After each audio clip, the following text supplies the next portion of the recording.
ఈరోజు శివరాత్రి, శివుని యొక్క రాత్రి. శివ అంటే మంగళకరము. ఆ మంగళకరమైనటువంటి రాత్రి శివ ఓం నమ శివాయ అని స్మరణ చేస్తే చాలు.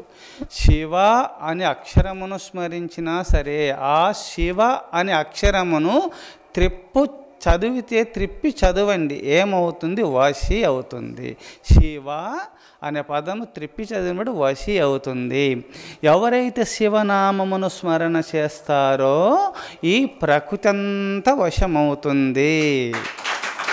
ప్రకృతి అనగా ఈ జగత్తు, జగత్తు అనగా చావు పుట్టుకలు.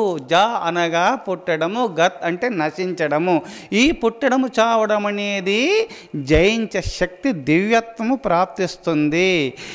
అందుకు శివ అనగా వశీకరణమవుతుంది. సమస్త ఇంద్రియాలు వశమవుతాయి, ప్రకృతి వశమవుతుంది. మనసు, బుద్ధి, ఇంద్రియాదులు సమస్తం కూడా అంతకరణ వశమైపోతుంది. శివనామ స్మరణ చేస్తే చాలు, ప్రకృతి జయించి పరమాత్మ సాక్షాత్కారాన్ని పొంది తీరుతారు. అందుకోసమే అతి పవిత్రమైనటువంటి నామము శివ. శివరాత్రి మంగళకరమైనటువంటి రాత్రి.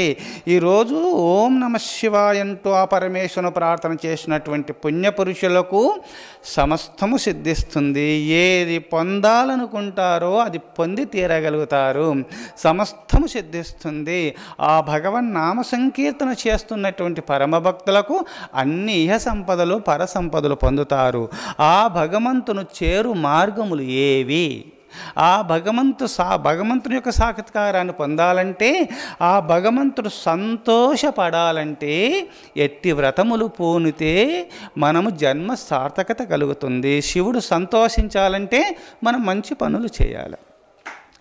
ఆ మంచి పనులు అనగా ఏవి? ఆ మహేశ్వరుడు సంతోషించాలంటే ఎట్టి వ్రతమును పూనాలా.